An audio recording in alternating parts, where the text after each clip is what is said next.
সর্বভারতীয় কংগ্রেস কমিটির প্রোগ্রাম এবং প্রদেশ কংগ্রেসের প্রোগ্রাম অনুসারে আজকে আমরা ত্রিপুরার প্রদেশ কংগ্রেস কেন্দ্রীয় কার্যালয়ে আজকে আমাদের মূল অনুষ্ঠান করে সারা ত্রিপুরা রাজ্যে আমাদের প্রয়াত ভারতরত্ন প্রয়াত প্রধানমন্ত্রী রাজীব গান্ধী আজকে 35তম মৃত্যুদিবস। আপনারা জানেন যে ভারতবর্ষে আজকে যে আইটির যে একটা ডেভেলপমেন্ট, কম্পিউটারাইজড ইন্ডিয়া, কম্পিউটার যখন রাজীবজি যখন প্রধানমন্ত্রী হলেন 1984 সালে, তখন রাজীবজি ইন্ট্রোডিউস করেছিলেন আইটি এবং কম্পিউটার।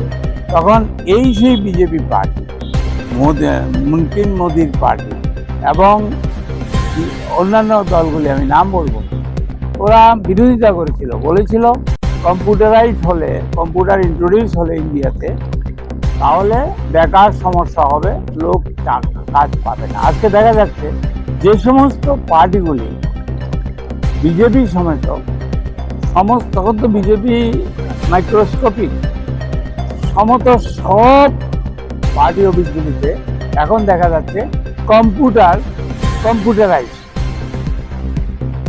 মানে শত শত কম্পিউটার কাজ করছে। আজকে রাজীবজিকে আমরা স্মরণ করতে হয় কেন? আধুনিক বিশ্বে, আধুনিক ভারত গঠনে আজকে আমাদের আইটি সেক্টর এবং কম্পিউটারের যে আজকে আমরা বিশ্বের মধ্যে একটা খ্যাত একটা দেশ হিসেবে পরিচিত হয়েছি, তার জন্য কৃতিত্ব প্রয়াত প্রধানমন্ত্রী, প্রয়াত আমাদের ভারতরত্ন রাজীব গান্ধী। এই জন্য রাজীবজিকে আমরা আজকে স্মরণ করছি।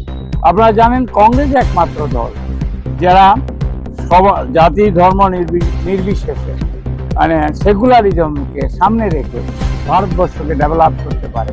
আপনারা জানেন আমাদের জওহরলাল নেহরুজির সময় থেকে আমরা যে সমস্ত প্রাইভেট সেক্টর গভর্নমেন্ট আন্ডারটেকিংগুলিকে আমরা নবরত্ন করেছিলাম, সবগুলিকে আজকে বিক্রি করছে, আজকে ইন্ডিয়াকে দেউলিয়া করে দিচ্ছে। আপনি দেখুন পেট্রোল ডিজেলের দাম গত 4-5 দিনে প্রায় 4 টাকার উপরে বেড়ে গেছে।